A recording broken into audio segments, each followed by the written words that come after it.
No, it's not Japan. It's an island most people in America couldn't point to on a map. Yet it could crash the global economy by Tuesday. Your PlayStation, your iPhone, and that AI chatbot lying to you with confidence. All of them depend on the exact same 36,000 square kilometer island, Taiwan. And on a single company, TSMC, a $2.1 trillion titan that nobody elected, and everybody obeys. She wants to reclaim it. Donald Trump needs it even more. And two men who agree on absolutely nothing could trigger World War III over a single microchip.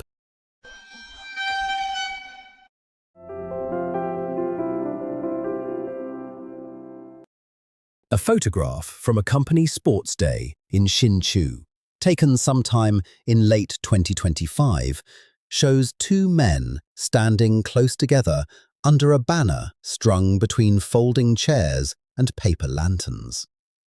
One is Jensen Huang in his signature black leather jacket, grinning like he has just heard the punchline of a private joke. He was not performing. The other is CC Wei, TSMC's chairman, dressed for an athletics afternoon rather than a boardroom. Around them, employees in matching team t-shirts, a scoreboard, the ordinary choreography of a factory town celebrating itself.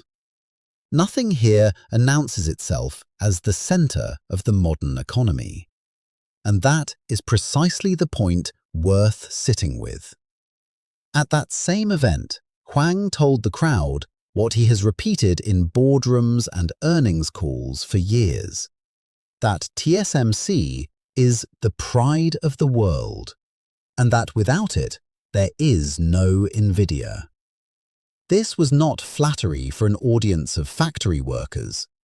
NVIDIA's AI chips, the ones training Grok for Elon Musk's xAI, the ones powering nearly every major AI lab on Earth, do not exist as physical objects until they pass through a process called CoWoS, chip on wafer on substrate, the packaging technology that fuses a processor to memory with a precision almost no other company on the planet has replicated.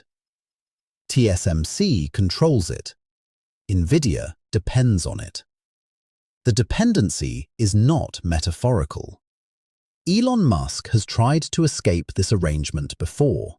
He floated plans for Tesla to build its own chip fabrication plant, a terafab, he called it, designed to cut NVIDIA, and by extension TSMC, out of the equation entirely. Huang was asked about it directly, in Taiwan, standing a few miles from the fabs in question. His answer was polite and total. What TSMC does, he said, is extremely hard. Not impossible, just extremely hard. The kind of hard that takes 3 decades, tens of billions of dollars, and a supply chain no single company, however ambitious, can replicate from a standing start. I've spent more time than I would like to admit on that one word. Extremely. Not impossible, extremely hard.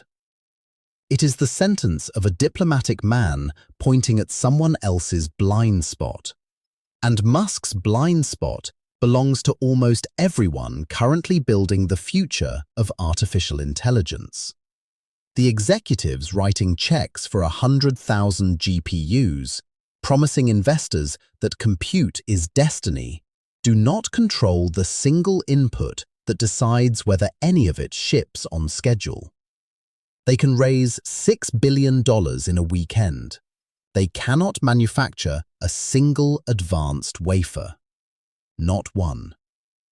The illusion of control runs the length of Silicon Valley's boardrooms and stops, without exception, at the edge of a foundry in Hsinchu. What the photograph from that sports day actually documents, then, is not a friendship. It is a diagnosis. The most powerful company in artificial intelligence does not own its own future. It rents it, one wafer allocation at a time, from an island the world keeps forgetting is contested. I start the story here, at a banquet table instead of a boardroom, because this is the moment dependencies stopped being abstract and became a photograph two men were happy to pose for. Somewhere in that gap between the smiling picture and the balance sheet, a cost accumulates that no earnings call will ever itemize. Not yet. On the last night of 2025, in a studio inside Beijing's Great Hall of the People, technicians adjusted the same red backdrop and gold state emblem they set up every December 31st. A teleprompter scrolled the words Xi Jinping would deliver to state broadcaster CCTV at exactly the measured pace he has used for over a decade. Nothing in the room suggested urgency. The missiles that had crossed the waters north and south of Taiwan 2 days earlier, part of drills the People's Liberation Army called Justice Mission 2025, were already back in their silos by the time the cameras rolled. Xi's line, delivered without a raised inflection, was familiar to anyone who has followed a New Year's address from Beijing before. The reunification of our motherland, a trend of the times, is unstoppable. He had said some version of this every year for over a decade, and every year it had been treated by international coverage as a fresh escalation. This year, the language came with new institutional weight. Beijing had just inaugurated Taiwan Retrocession Day, a state holiday built around the end of Japanese colonial rule in 1945, retrofitting 80 years of history into a single justification. Rhetoric, repeated at this frequency and given a holiday of its own, is not just messaging, it is infrastructure. But the machine Xi actually needs sits 400 miles away, inside TSMC's fabs in Hsinchu and Tainan, and it does not answer to Beijing's calendar. Its most advanced lithography tools, extreme ultraviolet machines supplied exclusively by the Dutch company ASML, are reported to carry remote kill switches, engineered so that in the event of an invasion, they can be disabled before a single Chinese engineer ever reaches the control room. Taiwan's own national security chief has already offered the verdict, plainly. Even in China's hands, he said, TSMC's fabs would be a golden hen that won't be able to lay golden eggs. I keep returning to this contradiction because it undoes the entire premise of deterrence Beijing has spent a decade building. A leader who has staked his legacy on the historical inevitability of reunification is proposing, in effect, to inherit a smoking ruin. The machines that make Taiwan indispensable were never fully Taiwanese to begin with. They are Dutch, American, Japanese, assembled through a supply chain that treats Chinese control as a kill condition, not a handover. Xi's rhetoric promises restoration. The physics promises rubble. Between those two sentences sits 80 years of unresolved civil war, dressed up as inevitability, and a foreign government still holding the off switch. What the broadcast studio and the kill switch actually reveal side by side, is a government whose most sacred promise depends on machinery it does not control and cannot replicate. Every year the speech repeats. The gap between the rhetoric and the hardware widens instead of closing. That gap has a price, and it is not paid in territory or in blood. Not yet.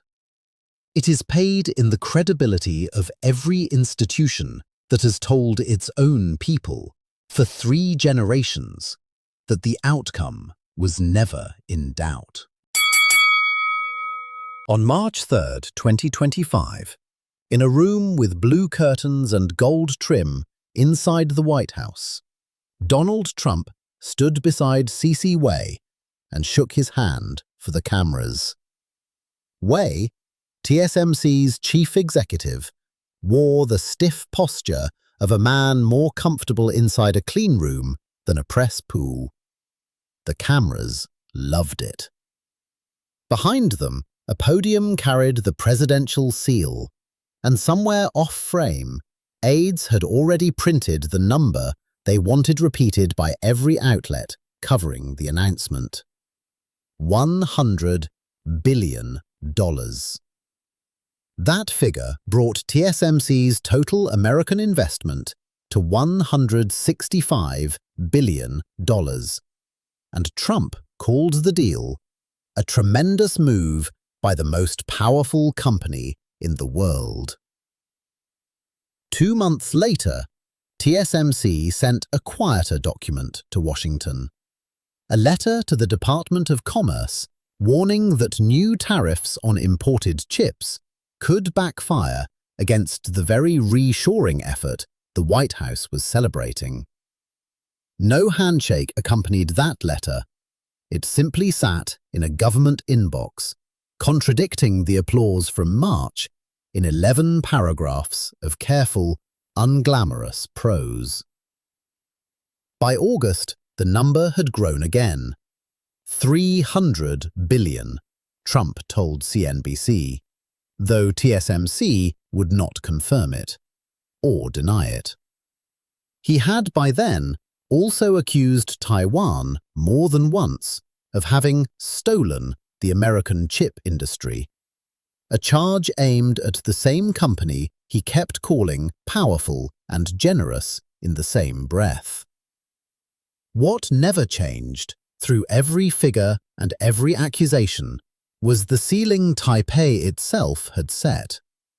TSMC's most advanced production, the nodes actually capable of building tomorrow's AI chips, stays legally barred from leaving the island.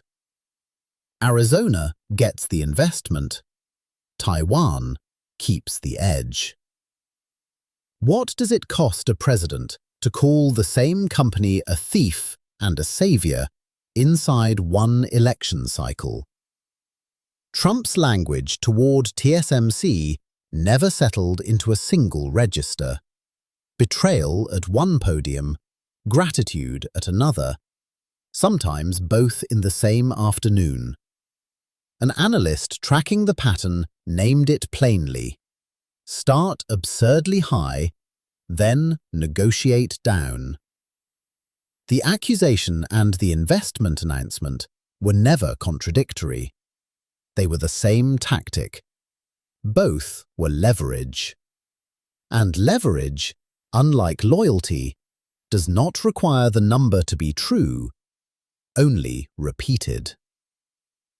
What the handshake and the letter and the inflating number add up to is not a partnership and not quite a threat. It is a negotiation conducted in public, where one side controls the theater and the other controls the silicon. Trump gets the ceremony. TSMC gets the tariff exemption it needs to keep operating. Somewhere underneath both, a cost accumulates that neither side has to itemize on a balance sheet. The price of building policy on a number that changes every time it is said out loud. The fabrication plant rising outside Phoenix looks, from a distance, like a twin of the ones in Hsinchu. The same white cladding, the same sealed loading bays, the same acreage of parking lot built for a workforce still being trained. Inside, wafers move through lithography chambers that cost more than the buildings housing them. But walk the line to its final stage, and it simply stops. The chips leave Arizona unfinished, boxed, and flown back across the Pacific to Taiwan. Because the CoWoS packaging technology, the same process that made Jensen Huang's dependency literal in the first chapter of this story, has not yet been built on American soil. That unfinished loop, silicon shipped out for the one step no other country has mastered, is the real shape of the story told across 3 men and 2 continents. Huang needs the packaging line to keep NVIDIA's chips solvent. She needs the fabs intact to make 30 years of promised reunification mean something more than a speech. Trump needs the investment announcements to keep outpacing the tariffs he threatens with the other hand. None of the 3 controls the one process that decides whether any of their ambitions ship on time. This is the level the core fear finally reaches. Not a man's ego, not a party's legitimacy, not an election cycle, but the operating system of the entire global economy, dependent on a single, unfinished manufacturing step performed in one place on Earth. Every AI model trained since 2023, every smartphone assembled this year, every missile guidance system on either side of the Pacific, all of it passes at some stage through the same packaging line, on the same island, inside range of the same missiles fired during Justice Mission 2025. Redundancy was never built for this industry. Speed was. And speed, once it wins, does not leave room to build a second Taiwan anywhere else in time. Here is what 3 chapters and 1 unfinished factory actually add up to. No government, no company, and no individual currently holds enough leverage to end this dependency. Only enough to manage it. Year by year, handshake by handshake, speech by speech. The trillion-dollar question was never really about who rules Taiwan. It was about who can survive without it. So far, the answer, for every party involved, remains the same. Nobody can. And everybody keeps pretending otherwise, one press conference at a time.